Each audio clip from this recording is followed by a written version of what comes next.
এবার গুমের মামলায় শেখ হাসিনা সহ 11 জনের বিরুদ্ধে গ্রেফতারি পরোয়ানা জারি করেছেন আন্তর্জাতিক অপরাধ ট্রাইব্যুনাল। ইন্টারপোলের মাধ্যমে রেড অ্যালার্ট যেটা জারি সেটার জনকে আটক করেছে যৌথ বাহিনী।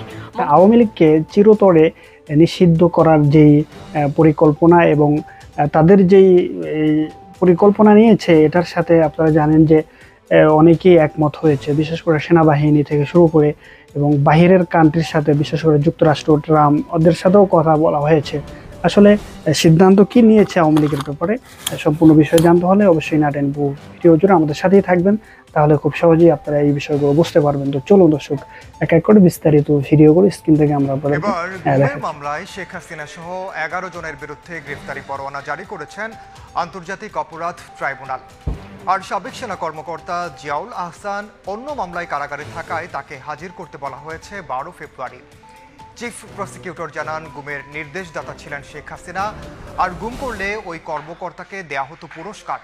গুমের সঙ্গে জড়িতের বিচার শুরু হওয়ায় খুশি ভুক্তভোগী পরিবারের সদস্যরা। আফজাল হোসেনের রিপোর্ট।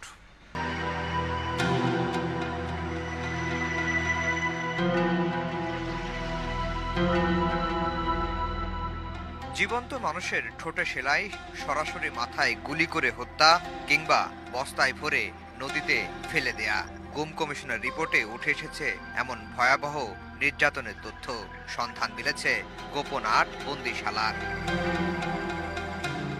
গত 15 বছরে সংঘটিত বিভিন্ন গুমের ঘটনায় নির্দেশদাতা হিসেবে সাবেক প্রধানমন্ত্রী শেখ হাসিনার সম্পৃক্ততার প্রমাণ পায় কমিশন। সংশ্লিষ্টতা পেয়েছে প্রতিবেশী দেশ ভারতেরও। গুম কমিশনের রিপোর্টে আরও বলা হয়, গুমের বেশিরভাগ ক্ষেত্রে র্যাব, ডিবি, সিটিটিসি, গোয়েন্দা সংস্থা ডিজিএফআই এবং এনএসআই প্রধান ভূমিকা পালন করে। 2009 থেকে 2024 আওয়ামী লীগের আমলে গুম করা হয় হাজারেরও বেশি মানুষকে। এর মধ্যে কেউ ফিরেছেন, কেউ হারিয়ে গেছেন চিরতরে। সোমবার গুম ও বিচার বহির্ভূত হত্যাকাণ্ডের মামলায় শেখ হাসিনা, তারিক আনাম সিদ্দিকী, বেনজির আহমেদ সহ এরকম 11 জনের বিরুদ্ধে গ্রেফতারি পরোয়ানা জারি করেন আন্তর্জাতিক অপরাধ ট্রাইব্যুনাল। সাবেক সেনা কর্মকর্তা জিয়াউল হাসানকে হাজির করতে বলা হয়েছে 12 ফেব্রুয়ারি। শুনানিতে চিফ প্রসিকিউটর বলেন, গুমে জড়িত কর্মকর্তাদের পুরস্কৃত করত শেখ হাসিনার সরকার।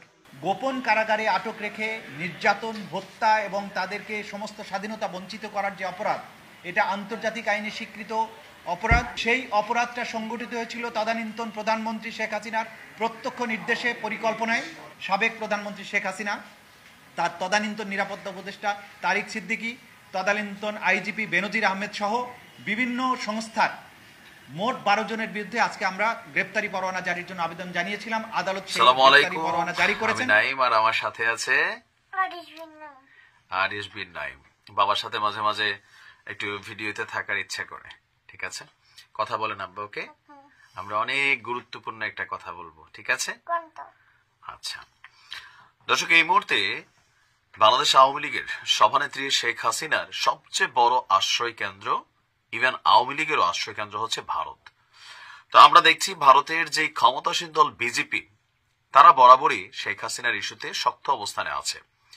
কিন্তু বিপরীত দল যেটা আছে কংগ্রেস, মানে আপনার যে রাহুল গান্ধী এই মুহূর্তে যিনি আছেন, তার যে দল কংগ্রেস, তো কংগ্রেসের একজন সিনিয়র নেতা এবং পার্লামেন্ট মেম্বার, ওনার নাম হচ্ছে শশী থারুর, তার এক বক্তব্য ঘিরে এই মুহূর্তে ভারতীয় যেমন তোলপাড় বিষয়টা নিয়ে বিজেপি সরকার চাপের মুখে বিপদে পড়তে যাচ্ছেন শেখ হাসিনা এবং বাংলাদেশ আওয়ামী লীগের ওইখানে যারা আছেন নেতাকর্মী সম্ভবত।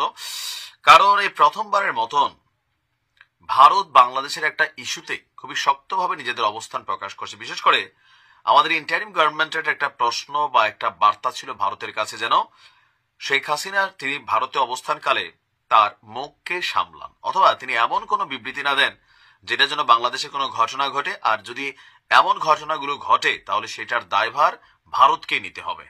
ভারতের যে কূটনীতিক বাংলাদেশে আছেন তাকে ডেকে কিন্তু এই বিষয়ে একটা দর্শক, ইতিমধ্যে আপনারা যে ভিডিও মূলত আমাদের স্ক্রিন থেকে দেখতে পেয়েছেন, সর্বশেষ আরো একটা ভিডিও সংক্ষেপে আমরা আপনাদের দেখানোর চেষ্টা করব, সেটা দেখুন একটু। আমাদের এক্সট্রাডিশন ট্রিটি অনুযায়ী সাবেক প্রধানমন্ত্রীকে তাদেরকে প্রত্যার্পণ সমস্ত করতে স্বাধীনতা বলেছি। বঞ্চিত করার যে আর এটা অপরাধ, হচ্ছে এটা ইন্টারপোলের মাধ্যমে আন্তর্জাতিক রেড অ্যালার্ট যেটা আইনে জারি, স্বীকৃত সেটার অপরাধ। আমাদের সেই তরফের যে অপরাধটা ব্যবস্থাটা সংঘটিত সেটা আমরা হয়েছিল নিয়েছিলাম। হয়তো গত প্রধানমন্ত্রী শেখ মিটিংয়ে হাসিনা আমি খুব ভালো মতো প্রত্যক্ষ বলতে পারি নির্দেশে নাই, পরিকল্পনায় হয়তো ইনক্ল্যারিটি সাবেক ছিল। প্রধানমন্ত্রী শেখ হাসিনা আমাদের তরফ থেকে তার যে চিঠি তদানীন্তন লেখালেখি নিরাপত্তা সেটা আমরা উপদেষ্টা করেছি। তারিক এখন সিদ্দিকী, ইন্টারপোল তদানীন্তন রেড আইজিপি অ্যালার্ট বেনজির এখনো আহমেদ জারি সহ করেছে কিনা সেটা বিভিন্ন আমাদের কাছে সংস্থার সুনিশ্চিত তথ্য নাই। মোট 12 জনের বিরুদ্ধে ওদেরও আজকে অনেক আমরা প্রক্রিয়া থাকে, গ্রেপ্তারি অনেক পরোয়ানা কিছু জারির থাকে, জন্য অনেক আবেদন স্ক্রুটিনি জানিয়েছিলাম। থাকে। আদালত আমাদের সেই তরফ থেকে যে গ্রেপ্তারি পরোয়ানা জারি অনুরোধপত্র করেছেন। বা এদিন আনুষ্ঠানিকতা সেটা আমরা বিশেষ সম্পন্ন ট্রাইব্যুনালে করেছি। উপস্থিত ছিলেন এখন দুই আমরা পরিবারের বিচার কাজ শুরু সদস্যরা। হলে রাষ্ট্র অন্যান্যদের বিচারের উদ্যোগ নেয় বিশেষ করে সন্তোষ আইসিটি প্রকাশ করেন তারা। বিচার কাজ শেষ হলে তো সাথে সাথেই ইভেন বিচার কার্য চলাকালীন সময় যদি কখনো আদালত মনে করে যে তাদের এক্সট্রাডিশন প্রয়োজন, সেরকম কোনো মানে আমাদের কাছে মেসেজ আসলে প্রসিকিউটর অফিসের মাধ্যমে সাথে সাথে এক্সট্রাডিশন পলাতকের বিচারের বিধান রয়েছে। তো সাধারণ খুনের ক্ষেত্রেও রয়েছে, আপনারা জানেন। তো পালিয়ে থাকলে কি তার বিচার হয় না? এখন আমরা তো আনার সর্বাত্মক চেষ্টা করছি। এখন ভারতের যে মনোভঙ্গি, এটা দেখে মনে হচ্ছে তারা এটা নানান অজুহাতে তারা এটাকে মানে নাকচ করার চেষ্টা করবে এবং বরং তারা শেখ হাসিনাকে আশ্রয় দিয়ে তাকে অবাধে বাংলাদেশ 14 সম্পর্কে ডিসেম্বর পর্যন্ত উৎসাহমূলক, উস্কানিমূলক, কমিশনে বিভ্রান্তিকর 1076 কথাবার্তা অভিযোগ বলতে দিয়ে জমা পড়ে।